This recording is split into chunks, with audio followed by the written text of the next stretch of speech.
चलिए अगला सवाल देखिए। एक ट्रेन है वो 36 किलोमीटर प्रति घंटे से चल रही है।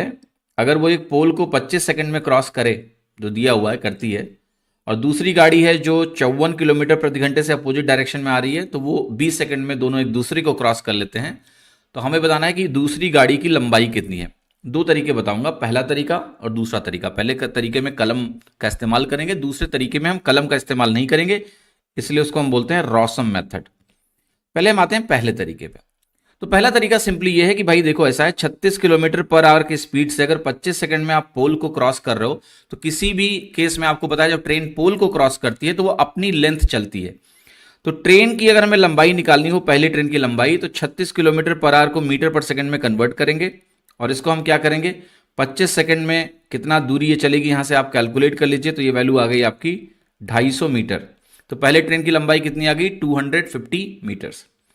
अब दूसरे केस में जब ट्रेन अपोजिट डायरेक्शन में चलती हैं तो आपको पता है हम स्पीड्स का टोटल निकाल लेते हैं। तो 54 और 36 का टोटल बनेगा 90 kmph।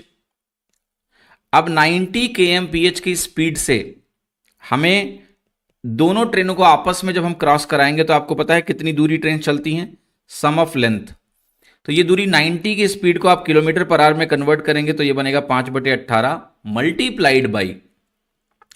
Multiplied by 20 second. तो ये टोटल लेंथ हो गई दोनों ट्रेन का। अगर आप इसको कंप्यूट करेंगे तो ये बनेगा आपका 500, यानी सम ऑफ लेंथ 500 है, एक ट्रेन की लेंथ 250 है। तो दूसरी जो ट्रेन है ना, इसमें दूसरी ट्रेन की लेंथ पूछी है, find length of another train, वो भी आपकी 250 मीटर ही आएगी, 250 मीटर ही आएगी। That's the answer.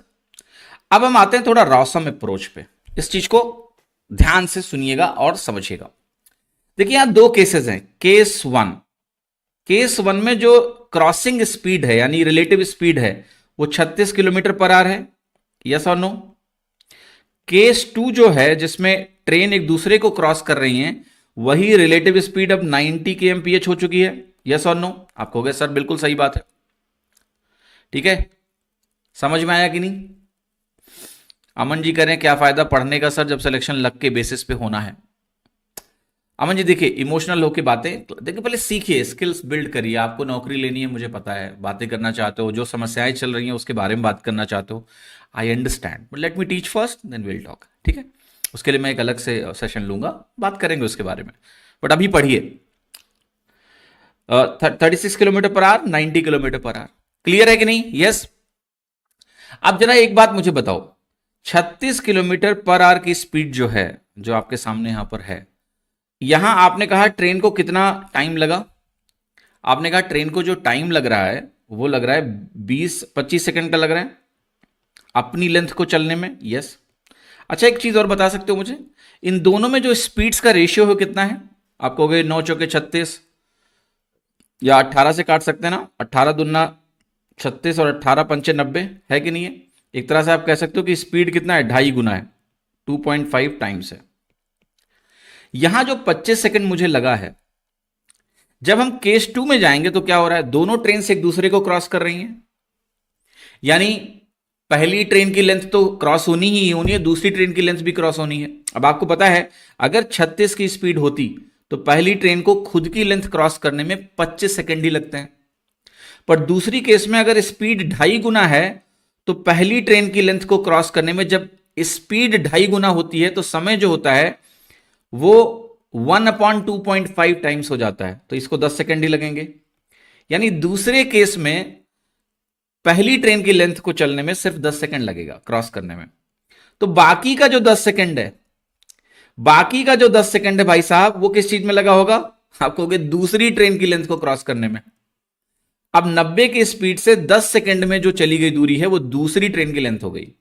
तो आप कहोगे 90 को किलोमीटर पर आवर में कन्वर्ट करेंगे 5/18, और 5/18 को हम 10 से गुणा कर देंगे, ये वैल्यू आपकी आ गई 250 metre. But I am not happy with this method even. इसको थोड़ा और टाइम आप कैसे बचा सकते हो वो मैं दिखा देता हूं आपको, right. Some time can be saved.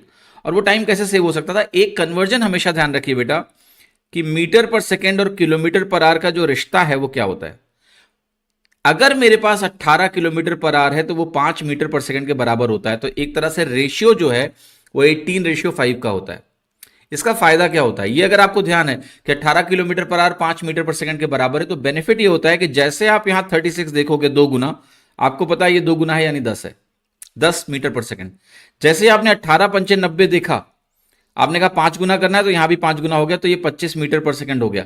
इससे क्या होगा कि जब भी 18 के मल्टीपल में स्पीड दी जाएगी किलोमीटर पर आवर में, जो कि अक्सर होता है एग्जाम में, तो आप मीटर पर सेकंड में जो स्पीड से वो फटाफट ऐसे निकाल पाएंगे चुटकियों में। यस और नो? मेरी बात समझ में आ रही है सभी को? तो 25 मीटर पर सेकंड और 10 मीटर पर सेकंड आप क्विकली लिख पाएंगे, इससे आपका बहुत समय बचेगा। तो ये ध्यान रखिए, हम 5/18 करना जानते हैं, वो अच्छी बात है, बट इसको करने के बजाय अगर मेंटली इसको कन्वर्ट करना है तो आप 18:5 सीखिए। It will be easier for you. तो आप 36 को तुरंत कहोगे 18 दूना 36, 5 दूनी 10, 18 पंचा 90, 50 25। तो the faster you calculate this, the faster you will get the answer. तो रासो में प्रोसेस आप मेंटली कर सकते हो। मुझे समझाने में वक्त लगा है क्योंकि कई चीजें इसमें इन्वॉल्व है कि भाई देखो मैंने क्या किया, मैंने कहा 36 की स्पीड से 25 सेकंड लगा, तो वही स्पीड अगर 90 होगी यानी 2.5 गुना स्पीड हो गई, तो टाइम जो है 25 नहीं लगता बल्कि 1/2 लगता है, यानी 10 ही सेकंड लगता। तो बाकी 10 सेकंड क्या लगा दूसरी ट्रेन को क्रॉस करने में, 90 की स्पीड से 90 अगर 25 मीटर पर सेकंड है तो 250 हो गया। So it will take time to develop this, but otherwise पहला अप्रोच भी खराब नहीं है, अच्छा है, बढ़िया है, सुंदर है।